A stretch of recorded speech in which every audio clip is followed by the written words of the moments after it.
Hello guys, what's up? So today I'm planning to make one of the important videos where I will talk about what are the questions you can expect in the interview and what are the questions people will ask you when we go for the interview, right? Because what happens is usually when you have not worked in the automations and when we go for the interview, there are a lot most questions which will bother you. Like, okay, what should be the answer for that? What I should answer that, and how actually happens in the real time, right? So I've listed out few questions which we'll see one by one. So the first questions which always people will ask you in the technical interview, which framework you worked on.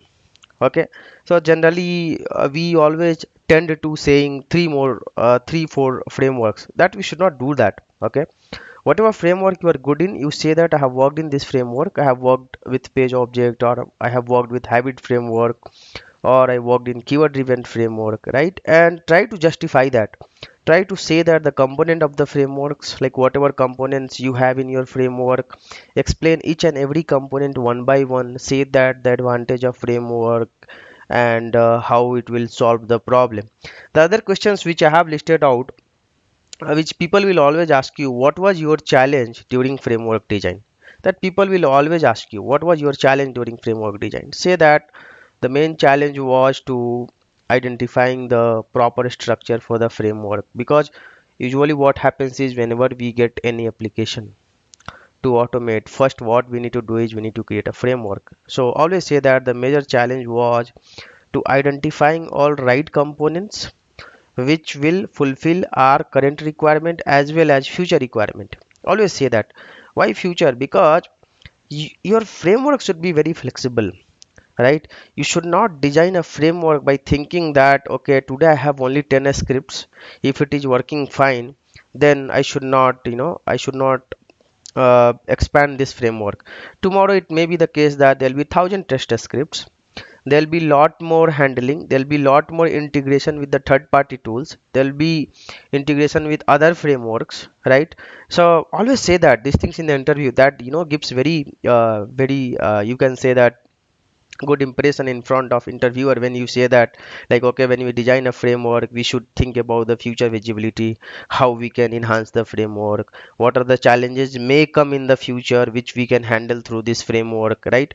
Second thing, you can say that is, the main challenge what I see during framework design is how you are writing your libraries, how you are writing your page functions, how you are writing your listener classes. Because when you are not very good in that, you'll tend to writing, sometimes you'll make some static member, sometimes you'll make private, sometimes default, without knowing that. Okay, you should know exactly why you are making that member, because tomorrow if there is any enhancement or if there is any changes in your framework, your script will not be compatible for that. Okay, first thing. Second things, lot of times we do a hard code. We should not do that. If tomorrow there is any changes, or let's say you are migrating your framework to one framework to other framework, when you say a framework, the migration should be very easy, right? So these are the things you can say in the interview, and believe me, people will get impressed. Then people will ask you what source code management tool you have used, right? So the source code management tool is nothing but the tool which you use to manage your source code.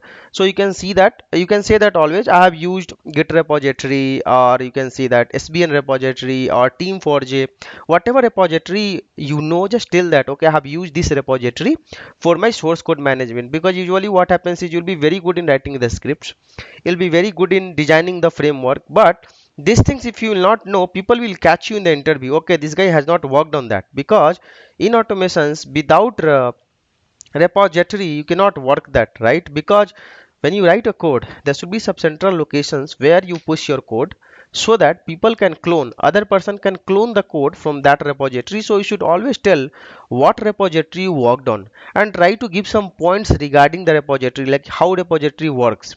Like if you take an example of git, so we can push the code, we can pull the code, we can rebase, we can resolve the conflicts, right? We can merge, right? We can check out the project. So tell the technical points in the interview, so that people will not have any doubt, right? Then people will ask you how many team members were there in your automations team. So usually we tend to saying that 10 members, 8 members, if we have not worked actually. Always say that in my company we follow agile method, or you say that in my company we have a small number of teams, and the same persons will be responsible for the functional, for the automations and performance. So let's say in my module or in my scrum team there are 7 members. Out of that there are two QA engineer, there are two testers whose responsibility is starting from functional testing to automations to performance and finally deliver product to the market. So these are the responsibility. Don't say that 10 members we have a separate automation team and all that. These days will not work out, because there is no any more separate automation team in any organizations except that few legacy organizations. Like you can say that few organizations still I know that they have separate automation team, but usually these days there is no separate automation team in any good organizations or any small organizations, right? One person will be responsible for everything. Then last second questions people will ask you, how many browsers you have covered during your execution. Always say that 2 3 browsers is enough, because people usually will not go more than 2 browsers. Say that I covered Chrome, Firefox, or Internet Explorer, whatever you feel good. Okay. Believe me, in a lot of the company people they execute with only one browser. Only one browser. 98% of the company people they will execute with only one browser, because when you actually have not worked into the automations, you'll have these perceptions that I have to execute in 10 browsers, 5 browsers. No. See, we need to understand first what is the purpose of automations. The purpose of automations is to make sure that your existing functionality is working fine, right? You are not bothered for browser, how many browsers you are executing that. See, if you are executing your code in one browser, right, you will make sure that your code will work, your functionality will not break. Why we should test in the other browser? To make sure that UI alignment should be proper, but functionality when you execute in one browser, that time itself you'll come to know that whether your applications will work or not. UI is very tertiary things I will say, because UI alignment is very P3 issue. It's a very minor issue, right? We are not bothered for more UI alignment issue these days. The time has gone where people used to log 100 bucks for the UI. Now UI developers are very smart. They write CSS based on their browsers compatibility. They are very smart, they will take care of that job, right? Because the UI automation is a different, functional automations is a different. In functional automations we are not much bothered for the UI alignment, because believe me, though the UI alignment is not proper, your automation script will pass if the object is present, right? So always say that 2 or 3 browsers. Then there'll be a counter questions, how did you manage to execute in multiple browsers? Say that one, you can say that by saying that grid concept. So grid concept will takes care of uh, running the your script in multiple browsers. Or what you can do is, let's say you have not worked on grid, never say that I have worked on grid if you have not actually worked, or if you don't know how it works. Always say that we used to trigger our script through Jenkins, or uh, we had 2 VMs. In one VMs we used to run the script through Firefox, in other VMs virtual machine we used to run the script through Chrome, right? It's well and fine, and believe me, 80% of the company they do like that. Only 10% company they will give you enough infrastructure where you can configure the grid and everything. Otherwise there will be only one browser, and they will not give you VM also. Sometimes you have to execute in your local systems, or they might give you desktop. In that you need to execute that, right? So you should not keep all this in the mind, like okay you should know this, that. Whatever you know, just say that I have worked on this. Whatever you don't know, say that I have not worked on that. In my company, always use this word, in my company we don't have grid concept, because these are the limitations. We hardly get one VMs or 2 VMs, and usually the grid will come to the picture when you have a multiple server associated with your master's computer, and your master computer will command your all slave systems, so that your test scripts will get executed, right? Now people will ask you, how many scripts do you automate in a day? How many scripts do you automate in the day? This is very weird questions. I don't know why people they ask. When somebody will ask you how many automations you execute per day, there is no certain answer for that. it can be 10, it can be 20, it can be 1 also. It depends on the scenario. Always say that the same thing in the interview. See boss, it depends on the scenario. When you are doing end-to-end scenario, when you are doing integration script, it may take more than 1 day sometimes, right? Second answer is also depends on how good framework you have, whether you have all the page library ready or not, whether you have written all the methods ready or not. If everything is ready, you can do 10 also, you can do 15 also. Say that in my one organizations I used to design 15-20 scripts. It was only EY verifications, but when scenario comes to the picture where we cannot go more than 2-3, because the definition of done is how you design the script, how you integrate with the framework, and how you execute the script. That is the definition of done. See, definition of done is not by writing driver.find element. No, definition of done is how you have designed, how you have integrated with your framework, and how it is executing, whether it is passing or failing. That is the definition of done. So say that, see, this depends on the organizations, this depends on the framework, this depends on the page library, how good it is, and whether we have all page library ready or not, right? So this, there cannot be any short answer for that. Okay, believe me, if you have actually worked, you might be knowing that. Then people will ask you, how many scripts you have automated till day. So previous questions was how many scripts per day you write and how many scripts you automated till day. Again, for this there is no hard and fast answer. You can say that whatever number it suits to you, 70, hundreds, anything, you can say that this script I have automated, because the main purpose of automation is to reduce the time of regression. That is the main person, right? To reduce the time of regressions. So why do we automate? We automate because whenever we have a new release, so we can just run the automations to make sure that our existing functionality is not breaking, right? So when you write automations, actually you are saving the time, you are saving the time, right? So you can always say that, okay, I have automated 70 test scripts or 100 test scripts. Even if you are working in a company and if you are putting experience of 3 years, say that I have automated around 2200 test scripts, no problem, right? Because I remember one of the company have automated around 7000 test scripts where I worked for a long time, right? And even I remember organizations where I have automated only 9 test scripts which runs every week as a regression, right? So again, this has no answer. Whatever you'll say, it is right answer. Do not think like what I should tell. Whatever comes to your mouth, it's a right answer. Now people will ask you, what are the OS you have used? If you know how to run the scripts in multiple OS, say that whatever OS you know. If you don't know, always say that I've worked on the Windows OS and my applications was limited to Windows OS, and our company requirement was to run the script in the OS. See, when people will ask you how many OS, you cannot create the requirement. It all depends on your applications, how many OS requires, right? So when you know only Windows, when you are very confident in Windows, say that I have worked only in Windows, I have not covered any other you can say that OS, right?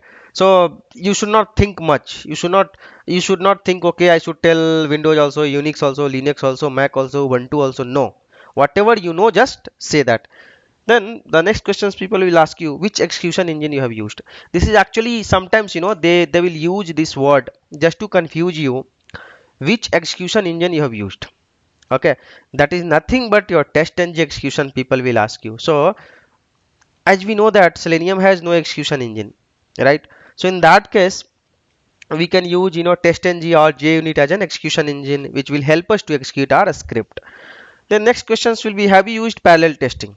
This is say that yes, I have used parallel testing by using testng, because in one of my framework, page object model with page factory approach, I have shown there how to design your script to run in the parallel testing. Say that yes, I have used parallel testing through testng, because in the testng we have a facility where we can define the classes and we can define the thread counts, how many thread we want to run. So in one shot multiple scripts will get executed based on the thread counts. So when you say thread count is 3 scripts will get executed. When you say thread count is 10 scripts will get executed. Then the next questions will be, have you used grid? People may ask you, and sometimes people they do ask. Say that if you have not used, say that no, I have not. If you know that how it works, say that yes, I have used. Usually grid comes to the picture when you have around more than 5000 test scripts, and you have a regression cycle of 1 week, or let's say 3 days, and you have to execute everything, right? In that case, one system will not work out. So in that case, what we need to do is we need to scatter the load. We have to connect multiple VMs, so that each VM we can define how many scripts you want to do that. But you have not worked on the grid, always say that no. There is nothing wrong in saying no. Whatever you don't know, say that no, I don't know. In my company I don't have, in my project I don't have. If I'll give an opportunity, I will know that, I will work on that. There is nothing wrong to saying no. Generally what happens, fresher, or if somebody has not worked in the automations area, they want to know everything. I see a lot of mails coming to me. I want to know this, that, I want to know 3 4 frameworks. No, only one framework is enough for you. See, in any organizations there will not be 1000 frameworks. Believe me, only one framework. First thing. Second thing, when you join any organizations, whatever framework you have worked, it will not be a same framework. So during interview, you just say what you know. They are not bothered for which framework you have worked. They are bothered for how good you are designing the framework. What is your thinking ability? How you can approach? How you can think about the problem statements, right? They are not bothered for which framework you have worked for, right? So remove this from the mind. Like, okay, you have to say this framework, that framework. No, one framework say that. People, they will try to just understand how you have resolved the issue when there was a issue, right? Then people will ask you, how did you execute only failed test case? People will ask you, how did you execute only failed test case? This you can always say that when you run test script through testng itself generates failed testng shoot in the test output report. First thing. Second thing, you can say that we had retry listener classes. Okay, so retry listener will take care of that.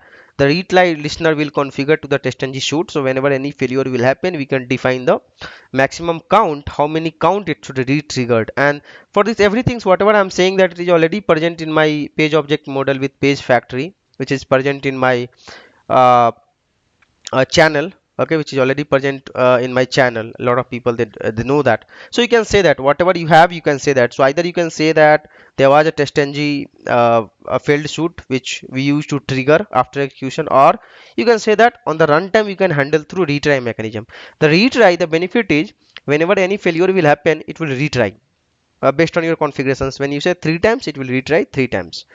Then people will ask you, how did you capture the screenshot on the runtime? Again, the answer remains same. You can say that you can capture the screenshot by listener classes.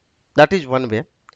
Second way, say that you need to design a script in such a way that whenever any failure happens, right, it should go to the catch block, and there you can write a code to capture the screenshot.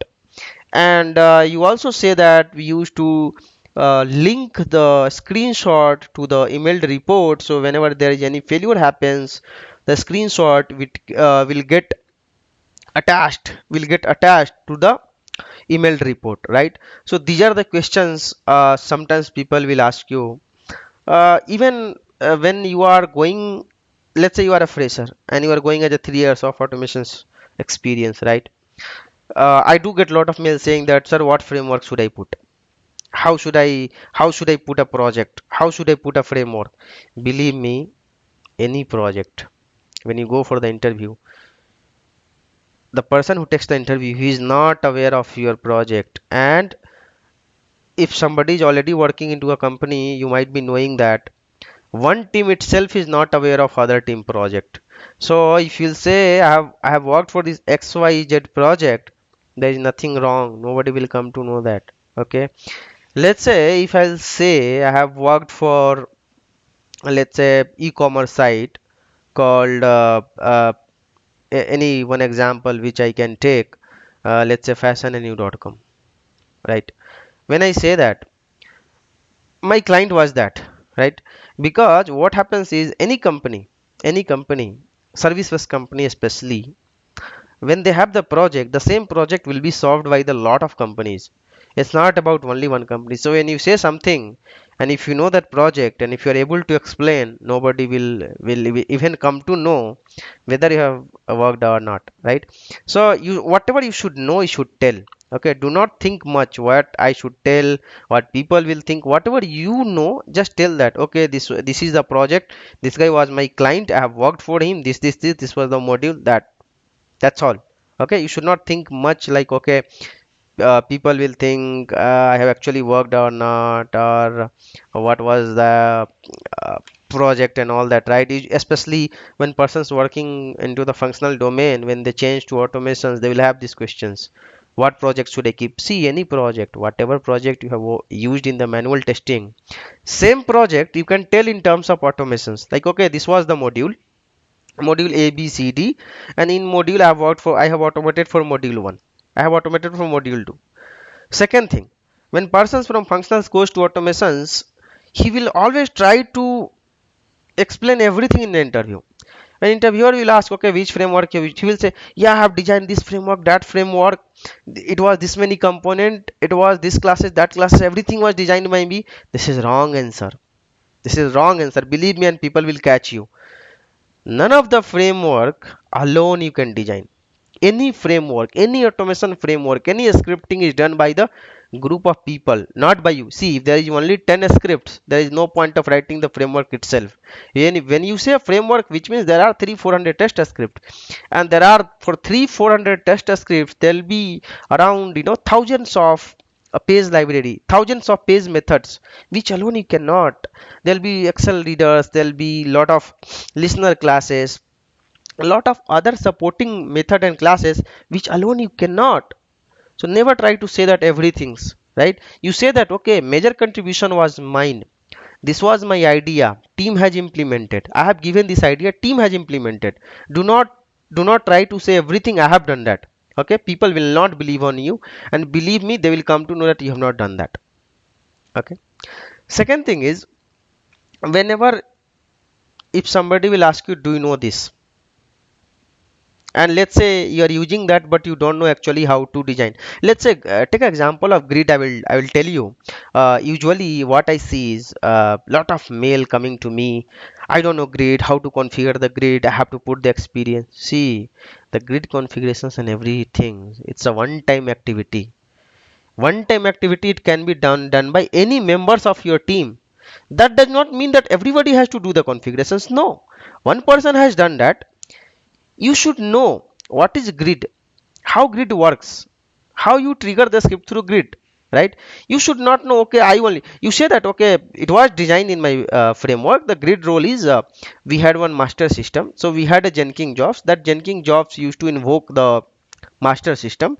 That master system will trigger the script in the multiple VMs. That's it. Okay, you should not start telling that this was the configuration, that was the configurations, right? Because anything which cannot be designed by only single person, it's a group of team, right? uh, when I say a team will have your senior engineer, your software engineer, your principal engineer, or your scrum masters, right? There a lot of review happens when you design a framework, right? So everything you should keep in the mind, and I'm hoping that with this, lot of questions will be clarified to you. Okay, and lot of things you might not be aware of what happens in the real time. I have given answer for that, and if it requires, you can ask me the questions on my the YouTube channel itself. Okay, and probably I'll answer all your questions, and hope this will help you guys. So even this video will be uploaded to my playlist. Okay, and I think a lot of people, they know my playlist. It's youtube.com/ uh, Mr. Bhanu Pratap Singh 29 / playlist, or you can just type youtube.com/c/ Bhanu Pratap Selenium, right? So YouTube, so www.youtube.com/c/ Bhanu Pratap Selenium, and you will come to know about my channel. So thank you guys. If any need require, any help requires, please ping me. Please ping me to my Facebook page, which I have given in my channel, right? Thank you guys.